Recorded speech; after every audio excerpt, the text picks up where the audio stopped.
My father was the best storyteller. Every single night growing up, I'd lie in bed awaiting my father to come in and tell me a bedtime story. His stories were incredible. To this day, I'm not entirely sure where he came up with most of his ideas. It seemed like almost every other night, he'd have an entirely new story for me. He would tell me about courageous yet flawed warriors seeking retribution for a heinous crime done to them. He'd speak of mythical worlds that I could only barely comprehend. There would be stories of true love, of failure, of victory, of honor. I'd lay there hanging on to every word as he regaled me with each tale. Eventually, my fatigue would grow too great, and my mind would slip off into a deep, deep sleep. One day, when my father came in to tell me yet another story, I asked him if he could make this one a scary story. He paused for a moment, giving me both a look of surprise and thoughtfulness.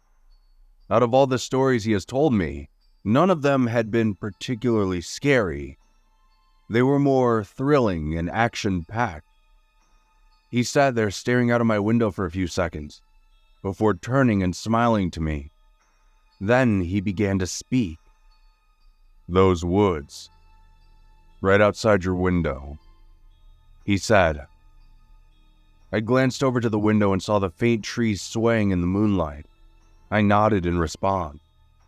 He looked over his shoulder for a moment as if he were about to tell me a dangerous secret. "There's something in those woods." When he said this, I felt a chill drift into my room, though it was probably just in my head, to be honest. He continued, "Every 7 years, it emerges from the deep reaches of the woods. It prowls around, crawling on all fours. It searches. It hunts. Its body is like a man's, but longer. Its arms and legs stretching out at odd angles. Its skin is like coal, which makes it difficult to spot during the night. Its head, long and narrow. But the most unsettling feature this creature has are its eyes. It has multiple eyes, all over its head, like a spider. It uses its multiple eyes to spot its prey in the dark. It creeps around through the night until it finds an unsuspecting victim, usually a drifter or someone unlucky enough to be outside during that time. Sometimes, when it has difficulty finding prey, it will venture into residential areas and search for unlocked windows. If it finds one, then it crawls inside the house and grabs the nearest person it can find. It drags them back outside and into the dark woods where it keeps them for 7 years, feeding off them until it's time to reemerge and hunt once again." I could feel my hands beginning to tremble slightly as I gripped my blanket next to me. My father, taking note of this, smiled down at me and told me not to worry. He said that as long as I keep my window locked, that I would be safe. He stood up from my bed and walked over to my window. He just stared out of it for a few seconds before checking to make sure it was locked. Just as he was about to shut off my bedroom light and close my door, I asked him if he had ever seen this thing before. He paused for a few moments before a reassuring look crept onto his face. He didn't answer me. He just wished me a good night and shut my door behind him. I remember lying awake for most of that night, staring at my window, wondering if I would see that face my father described. A face with multiple eyes staring back at me. Eventually, my eyelids shut, and I fell asleep. While I slept, I dreamt that a shadowy figure had been chasing me. I ran as hard as my legs could carry me, but it was like I was running on a sheet of ice. It wrapped its arms around my legs and began dragging me through the grass. It was pulling me closer and closer to the forest, which was now in the shape of a giant maw. I was screaming, but I could hear no sound coming from my mouth. Then, just as I crossed the threshold, I was jolted awake, and I sat up in my bed screaming. It only took a few seconds for me to realize my room had been brightened by the light outside. I felt a weight lift off of my chest as I finally calmed down. Since that night, despite my father telling me new stories every other day, I couldn't help but think about the creature in the woods every time he'd leave my room. Thankfully, the nightmares didn't last very long, and over time, the story faded from my mind entirely. A few years later, my father passed away. He had developed cancer, and after months of battling it, the cancer selfishly won. That year was a dark time for my family. However, with the support of my family and friends, we all managed to pull through it. With each passing year, the grief lessened, but his memory still remained.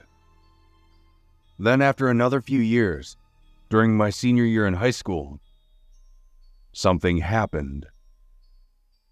I had gotten home from school and saw that my mom had already left for work.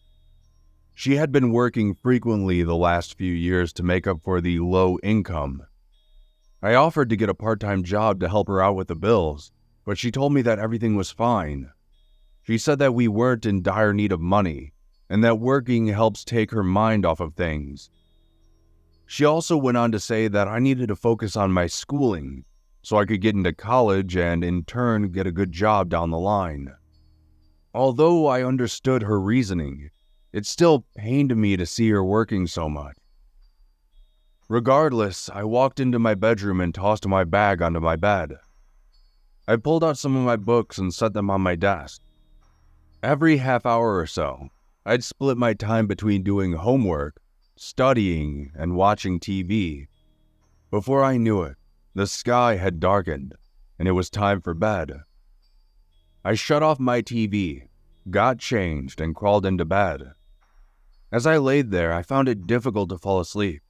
My mind was restless, and despite my efforts, I couldn't seem to calm my thoughts.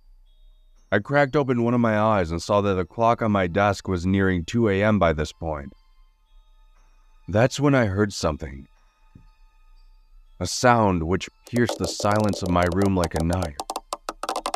It was a tap. A light yet sharp tap echoed around me.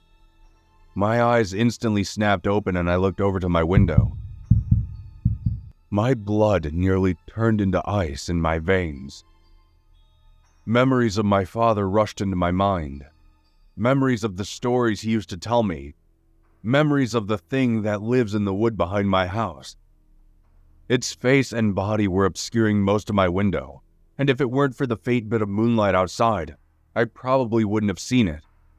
There was a bunch of movement across its face, like multiple insects crawling on it. Then I realized that they weren't insects. They were its eyelids, opening and closing, looking around rapidly. As I laid there in disbelief, I wondered if I had fallen asleep and this was just a nightmare. Then, I watched as a shadowy limb stretched out towards the base of my window.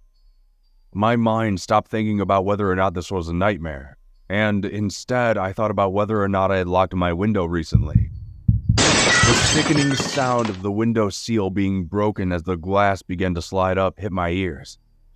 My fight-or-flight response kicked in, and I rolled out of my bed. I dashed across my room and opened my bedroom door. When I did, the door slammed shut in my face. All of my joints locked up simultaneously as I couldn't believe what just happened.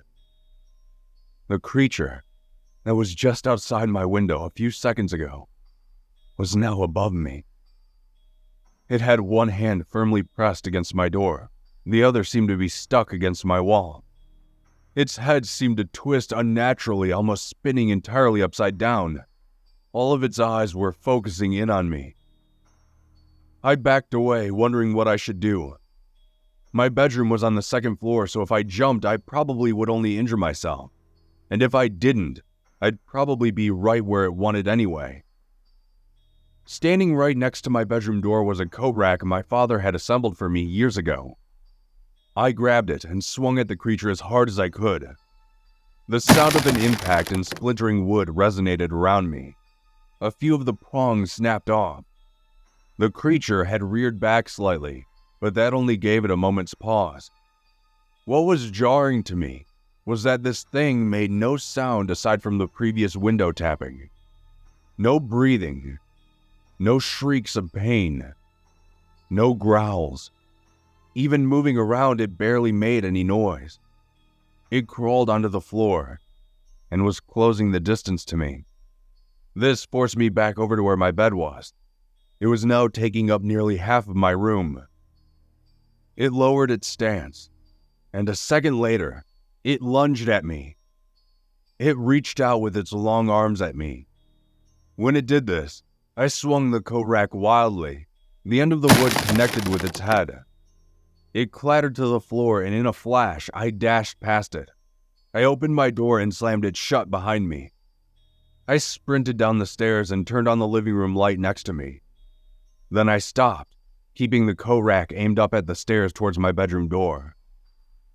Then, suddenly, the front door to my house opened up behind me, and I spun around on my heels ready to strike. I managed to stop myself at the last second, when I saw that it was my mom coming home late from work. She screamed at me and asked me what in the world I was doing.